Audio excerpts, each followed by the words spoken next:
ዛሬ ሁላችሁም ስለምትዘናጉበት እና ሁላችሁም መዘናጋት ስለሌለባችሁ የእርባታ መረጃ አያያዝ እነግራችኋለሁ። የእርባታ መረጃ አያያዝ ለምን ይጠቅማል፣ ምን መረጃዎችን ነው የምትይዙት የሚለውን እናያለን። አብራችሁን ቆዩ።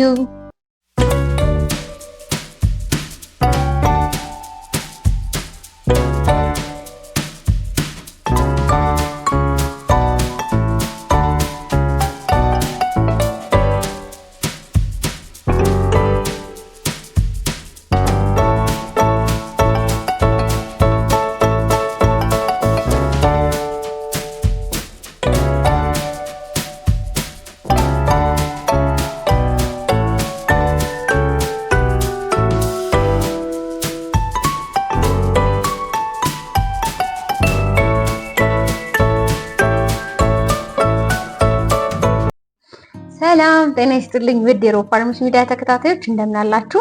እኛ በጣም ደህና ነን። ዛሬ እርባታችሁን ወደ ላቅ ያለ ኪሳራም እንዲሁም ደግሞ ወደ ላቅ ያለ ትርፍም የሚያደርስላችሁ አንድ ትልቅ ነገር እነግራችኋለሁ። ይህም የእርባታ መረጃ አያያዛችሁ ነው። የእርባታ መረጃ አያያዝ እንግዲህ ምን ይመስላል የሚለውን በጥቂቱ ለመነጋገር እንሞክራለን። እርባታ መረጃ አያያዝ ላይ ማስተዋል ያሉብን ነገሮች ምንድናቸው የሚለውንም እንነጋገራለን። አብራችሁን ቆዩ።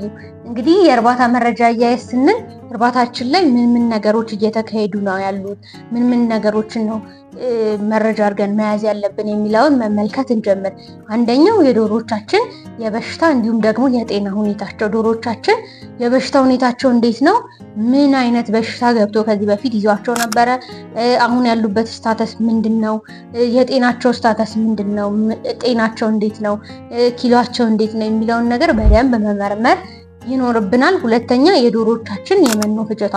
ዶሮቻችን ምን ያህል መኖ እየተመገቡ ነው ያሉት፣ ምን ያህል መኖ እየወሰዱ ነው ያሉት የሚለውንም በደንብ መመዝገብ ይኖርብናል።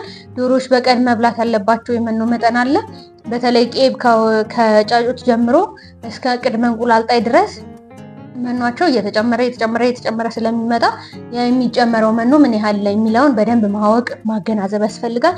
በየጊዜው መኗቸው መጨመር ባለበት ጊዜ ተጨምሯል ወይ፣ መኗቸውንስ እያስተረፉ ነው ወይ፣ እየበሉ ነው ወይ፣ በደንብ የሚያስተርፉትስ ምን ያህል ኪሎግራም ነው የሚለውን ነገር በደንብ መረጃ አድርገን መያዝ ይኖርብናል። ስለዚህ የዶሮቻችን የመኖ ፍጆታ ምን ያህል ነው የሚለውን በደንብ መረጃ አድርገን መያዝ ይኖርብናል። ዶሮዎች እንደ ሙቀት አካባቢና ቀዝቃዛማ አካባቢዎች ላይ የሚበሉት የመኖ መጠን አንድ አይነት ስላልሆነ ወይም ደግሞ ከሚሰጣቸው መኖ በደንብ ሊያስተርፉ ወይም ደግሞ ላያስተርፉ ጥርግ አድርገው ጨርሰው ምናምን ድጋሚ ሊያስፈልጋቸው ስለሚችል ያንን በደንብ የዶሮ የመኖ ፍጆታቸውን በደንብ ማወቅ መረጃ አድርጎ መያዝ ያስፈልጋል ማለት ነው። ሌላው የክትባት ጊዜያቸው ነው። ዶሮቻችን በየጊዜው የሚወስዱት ክትባት አለ።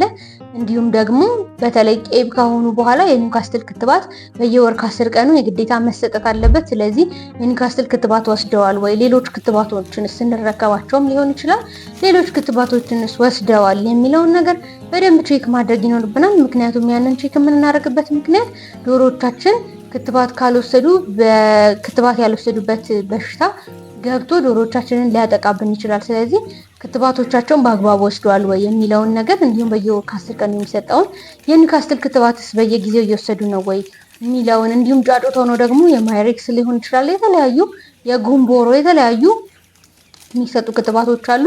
እነዛ ክትባቶች በትክክል በቀናቸው በጊዜያቸው ተሰጥተዋል ወይ የሚለውን ማየት ይኖርብናል። ሌላው ሞርታሊቲ ሬት ወይም ደግሞ የሞት መጠናቸውን የሞት መጠናቸው ዶሮቻችን ምን ያህል የሞት መጠን እያስመዘገቡ ነው ያሉት። ሞርታሊቲ ሬት ወይም ደግሞ የሞት መጠን የሚጠበቅ ነገር ነው። ዶሮዎች ይሞታሉ። አንዳንዴ ያለ ምክንያትም ዝም ብለው የሚሞቱ ዶሮዎች አሉ። አንዳንዴ ደግሞ በበሽታዎችም ሊሆን ይችላሉ፣ እንዲሁም በመደራረብ ችግር ሊሆን ይችላሉ። በተለያዩ ችግሮች ደግሞ የሚሞቱ ዶሮዎችም ይኖራሉ። ያለ አግባብ ደግሞ ዝም ብለው በድንገትም ደግሞ የሚሞቱ ዶሮዎች ስላሉ እነዛ ሞርታሊቲ ሬታቸው የሞት መጠናቸው መመዝገብ አለበት። ለምሳሌ ዝም ብሎ 4-5 ዶሮ የሚሞት ከሆነ በየቀኑ አንድ ዶሮም ቢሆን የሚሞት ከሆነ ያ መመዝገብ አለበት፣ መረጃ ተደርጎ መያዝ አለበት። በዛ ላይ ደግሞ መኖ ስንሰጥም የዛች አንድ ዶሮ መኖ መቀነስ ስላለበት ሞርታሊቲ ሬታቸው ወይም ደግሞ የሞት መጠናቸው በደንብ መመዝገብ ይኖርበታል ማለት ነው። ሌላው እድሜና ክብደታቸውም መመዝገብ ይኖርባቸዋል። ዶሮዎች በቄብ ሳሉ ቄብ እያሉ ምን ያህል ኪሎ መመዘን አለባቸው። እንቁላል ጣይ እያሉ 6 ወር ላይ እያሉ እንቁላል መጣል ከጀመሩ በኋላ 6 ወር ከቆዩ በኋላ ምን ያህል ኪሎ መኖር እንዳለበት ሳይንሱ በትክክል አስቀምጦታል። ስለዚህ ምን ያህል ኪሎአቸው ምን ያህል ነው ክብደታቸው፣ ጤናማ ክብደት ነው ወይ ያላቸው የሚለውን ለማወቅ ክብደታቸው መመዝገብ አለበት። እንዲሁም ደግሞ እድሜያቸውን መመዝገብ አለበት። ምን ያህል ነው የሚለው በደንብ መመዝገብ አለበት። ሌላው ወጪና ገቢ ነው። ወጪና ገቢ ምን ያህል ወጪ እያወጣሁ ነው ያለሁት፣ ጥቃቅን ወጪዎች ሊሆኑ ይችላሉ። የተለያዩ ቫይታሚኖች ሊሆን ይችላል። እንዲሁም የምንገዛቸው የተለያዩ እቃዎች ሊሆኑ ይችላሉ። በጊዜ ሂደት የሚበላሹ የሚወድሙ ነገሮች ሊሆኑ ይችላሉ።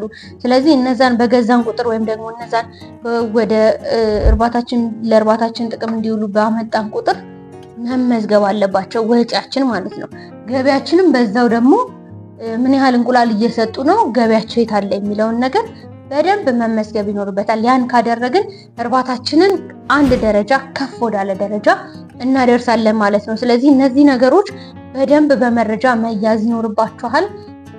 ስለዚህ እናንተ የእርባታ መረጃችሁን እንዴት እንደምትይዙ ደግሞ እናንተ ኮሜንት ሴክሽን ላይ ያሳውቁን። የማትይዙ ካላችሁ ደግሞ በዚህ መሰረት የእርባታ መረጃችሁን በደንብ ይዛችሁ ለውጡን መመልከት ትችላላችሁ። እኛን ለማታውቁን ሮባ አግሮ ኢንዱስትሪዎች እንባላለን። ጥራቱን የጠበቀ የዶሮ መኖ አቅርቦት፣ የአንድ ቀን ጫጩት አቅርቦት፣ የቄብ ዶሮ አቅርቦት፣ ቫይታሚኖች፣ ክትባቶች፣ መድኃኒቶች አቅርቦት፣ የማማከርና የስልጠና አገልግሎት እንሰጣለን። እኛን ለማግኘት ከታች በምናስቀምጥላችሁ ስልክ ደውሉልን። እንዲሁም ቢሮአችን ብቅ በማለት ሁሉንም አገልግሎቶች ከኛ ማግኘት ትችላላችሁ። የእርባታ መረጃችሁን በመያዝ ደግሞ ላቅ ወዳለ ትርፍ መምጣት ትችላላችሁ። እንዲህ አይነት ጠቃሚ መረጃ እንዲደርሳችሁ ይሄን ፔጅ ሰብስክራይብ ማድረግ አትርሱ። ባይ